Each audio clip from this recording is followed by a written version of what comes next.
এই জাতির জীবনে একটু স্বস্তি দান করলেন। আমরা কোনো মিছিল করলাম না, আমরা কোনো মিটিং করলাম না, আমরা উচ্চাসে ফেটে পড়লাম না, আমরা আল্লাহ তাআলার শুকরিয়া আদায় করার জন্য সেজদায় পড়ে গেলাম যে আল্লাহ আমাদেরকে এই জগদ্দল পাথর আমাদের বুকের উপর থেকে সরিয়ে দিয়েছেন। আমরা সেই মহান মনিবের শুকরিয়া আদায় করলাম। 5 আগস্ট রাষ্ট্রেই আমরা ঘোষণা করলাম যে সংগঠন হিসাবে জামাতে ইসলামের উপর যত জুলুম করা হয়েছে, আজকের এই মুক্তির বিনিময়ে মহান আল্লাহ তাআলার শুকরিয়া আদায় করে বলছি, একজন জালিমের বিরুদ্ধে দল হিসাবে জামাতে ইসলামী কোনো প্রতিশোধ নেবে না। আমরা কথা রেখেছি, দল হিসাবে কারো উপর থেকে আমরা কোনো প্রতিশোধ নেইনি। তবে এও আমরা বলেছিলাম, যারা খুন হয়েছেন, আহত হয়েছেন, পঙ্গু হয়েছেন, গুম হয়েছেন, যাদেরকে ব্যক্তিগতভাবে ক্ষতিগ্রস্ত করা হয়েছে, অবশ্যই আদালতে গিয়ে ন্যায় বিচার চাওয়ার এবং পাওয়ার অধিকার তাদের আছে।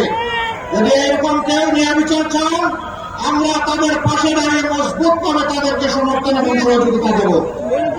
একই সাথে কথা হুঁশিয়ার প্রধান, মামলা করতে গিয়ে একজন নিরপরাধ মানুষের নাম তালিকায় অন্তর্ভুক্ত করা যাবে না।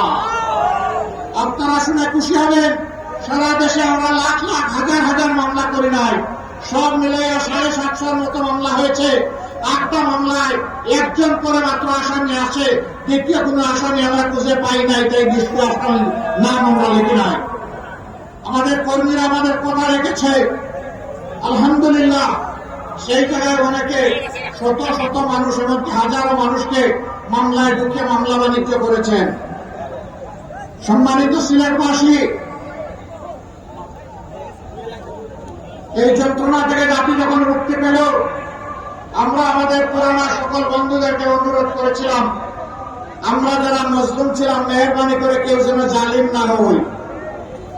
এতদিন যে সমস্ত অত্যাচার আমাদের উপর করা হয়েছে, আমাদের কাছে জোর করে চাঁদা আদায় করা হয়েছে, ঘুষ নেওয়া হয়েছে, মামলা বাণিজ্য করা হয়েছে, দুর্নীতি করা হয়েছে, আমাদেরকে সংযুক্ত করে এখন আমরাই যেন সেই সমস্ত উপকরণে জড়ায় না পড়ি।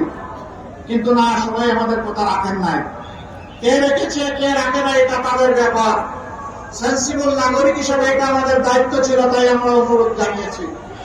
যারা রেখেছে